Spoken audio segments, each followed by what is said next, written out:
Hello, I'm reading chapter 7, practicing sword fighting and sniffing for treasure. In Hiccup's opinion, everything went wrong from the moment Alvin the poor but honest farmer was let out of the coffin.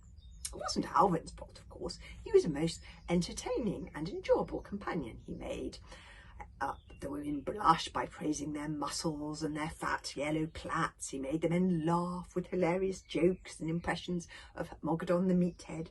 He made the children adore him by telling stories of the trickeries and the battles of long-dead heroes. Hiccup liked him too. Alvin came across Hiccup one day, practicing his sword fighting for the second depressing hour in a row. Hiccup was trying to do the Grimbards grapple and failing miserably every time. So frustrating. Stoic had given him a new sword to replace the Scaremaker, an impressively large and heavy one called a stretcher point.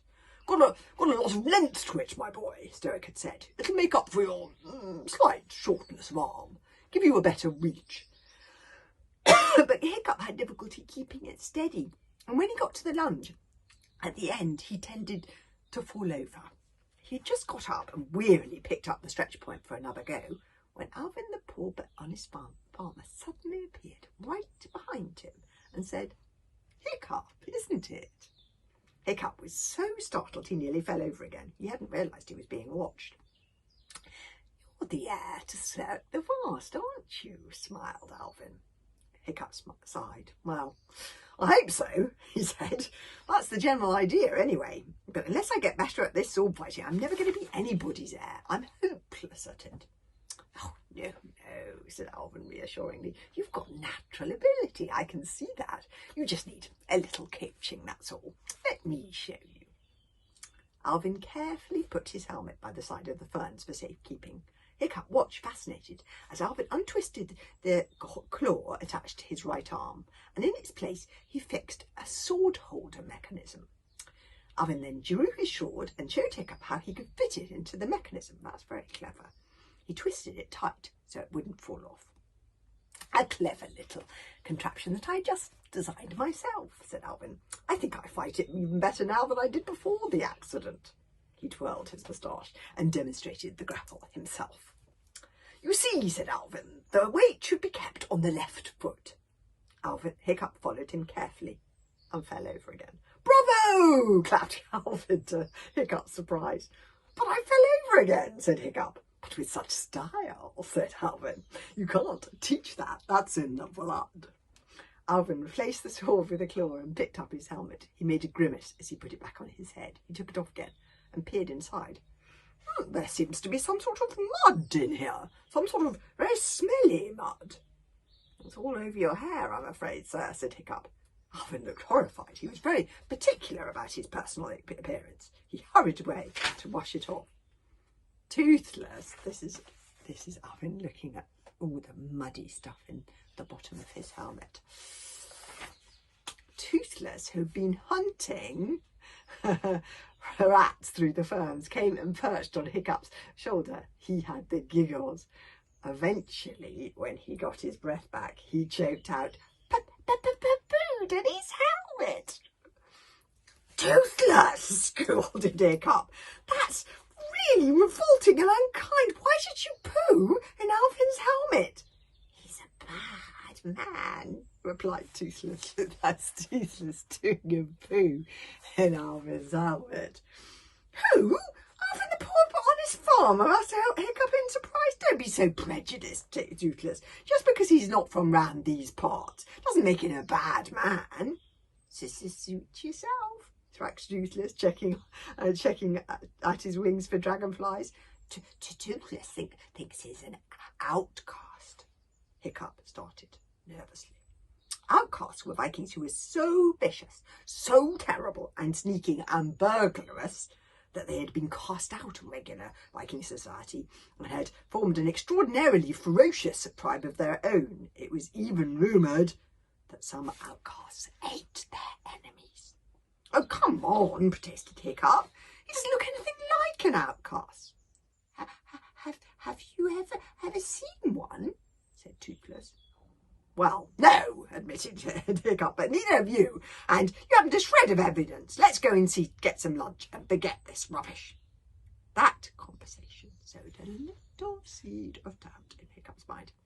He was already feeling uneasy because he knew that he and all the other boys were going to have to join in this suicidal quest to the Isle of the Scullions, which would set out just as soon as Stoic and Alvin had worked out a plan to avoid the tiny problem of everybody being eaten alive the moment they set foot on the island. Yes, I'm sure Stoic and Alvin will work out a plan.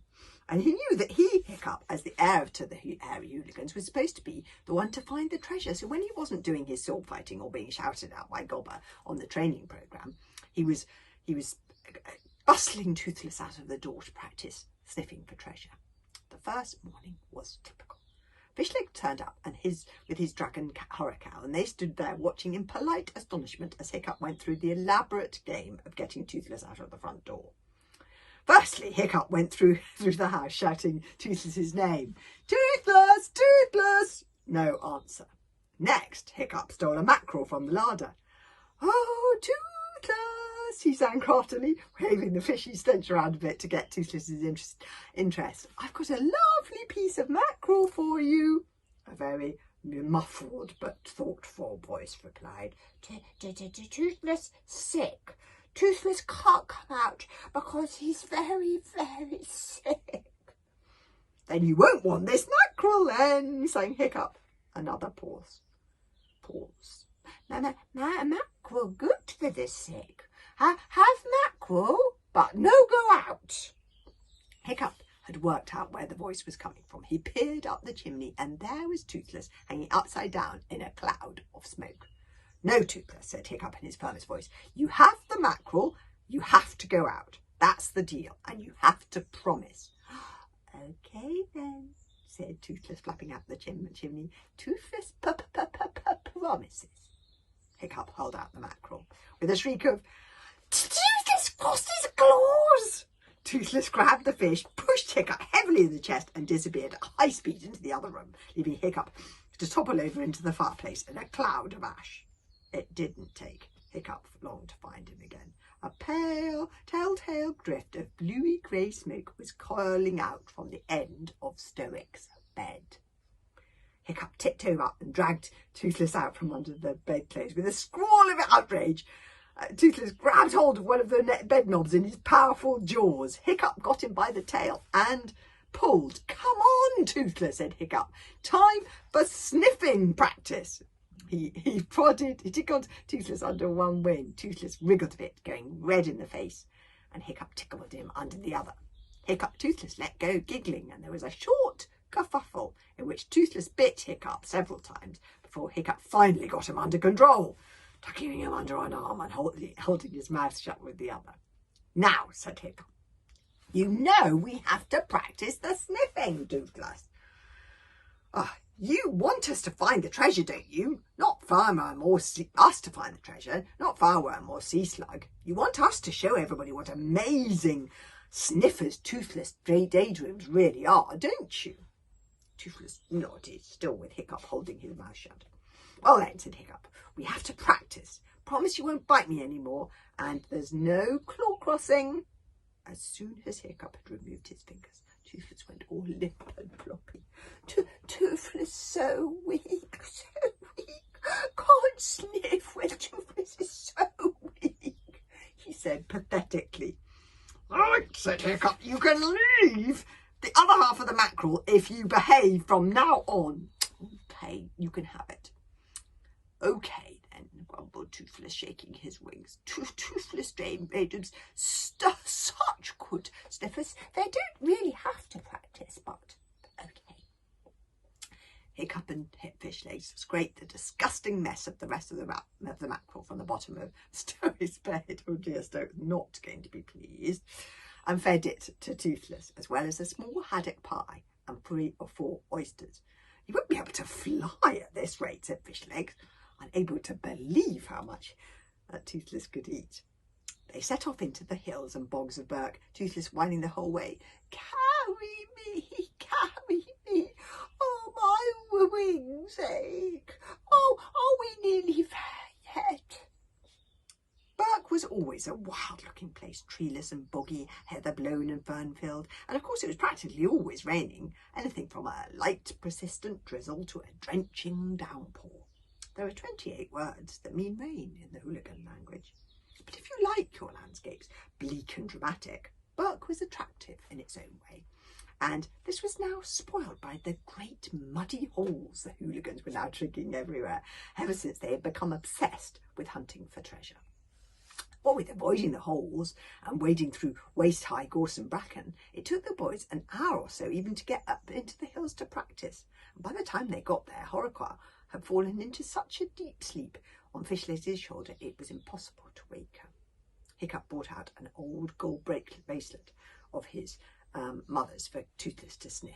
"That's the smell you're looking for," he said. "No problem," said Toothless. Easy peasy." After 2 hot and breathless hours of running around after Toothless and digging where he said he could sniff something, the boys surveyed what they had found. 1 turnip. 3 rabbits, couldn't catch them. 1 small broken spoon. That's it, really. Hiccup shook his head mournfully. "It's not good, is it?" "Not good, not good," exclaimed a jeering voice behind them. "It's pathetic, that's what it is." That's guessing that it's Snotlout. Hiccup turned round and there was Snotlout, laughing so hard Dog's breath had to hold him upright. "I mean, a vegetable and a piece of cutlery." Snotlout wiped the tears from his eyes. "It's just so brilliantly useless, it's so you." "Do you really think," tittered Snotlout once he'd recovered somewhat, "that microscopic amoeba," Snotlout pointed at Toothless, "is going to lead you to treasure? He couldn't sniff the way to his own bottom." Toothless bristled angrily. "But then he's just a mongrel communal garden," scoffed Snotlout. "Toothless, not repeat, not a communal garden dragon," howled Toothless. "Toothless a very rare breed called a Toothless daydream." "Now, Fireworm here is a monstrous nightmare, one of your pure hunting greenbloods," said Snotlout. "Look what a real hunting dragon can find if she puts her nose into it."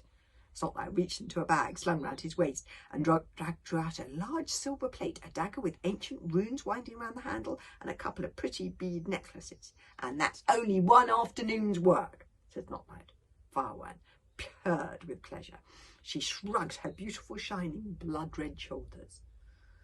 "To the nose of an aristocrat like myself," she hissed, "the thing was reeking like a week-old haddock." "Naturally," said Toothless. "If you have a nose the size of an elephant, it is going to make life easier for you." Fireworm's nostrils flared furiously. "I have a beautifully proportioned nose," she snapped. Now, Fireworm," chided Snotlout, who didn't understand dragonese but knew that they were trading insults. "Don't let the peasants upset you. Just think of when we get to the Isle of the Scullions and you sniff out the treasure and everybody will know that I am the true heir of, to the hairy hooligans. Nice thought, isn't it, too useless?" Snotlout leant forward and with the edge of the plate he was holding pushed Hiccup very gently backwards until he overbalanced into the mud.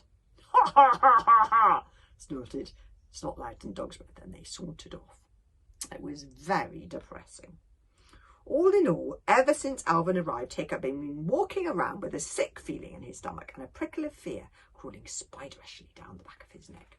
It wasn't just the thought of the quest to the Isle of the Scullions, although he was already having nightmares about being ripped to pieces by these terrible creatures with teeth like broken glass. There was the feeling that there was something evil, something poisonous lurking on the Isle of Berk, and that something really terrible was going to happen sometime soon. I have to find out what's going to happen. Yeah, in the next chapter. And in the meantime, I'm going to teach you. Firstly, yes, does this look like the sort of dragon who would do a poo in someone's helmet? It does. I think it does. I love that. I love Toothless doing Alvin's helmet. And I just want to teach you a little bit of dragonese, which is in this chapter. Learning to speak dragonese. Okay, some more common dragon phrases. Pishu, na munch munch, da meow meow, which means please do not eat the cat. And then hoodie chuck it up into jim jams de papa, which is who has been sick in my father's pyjamas. Parker de booty, de botty, for sakes to Woden. Parker de botty, de for sakes to Woden. Or me do de girly boohoo. Sit for Woden's sake before I burst into tears. Me wobbly de gots, big time. I am very poisonous.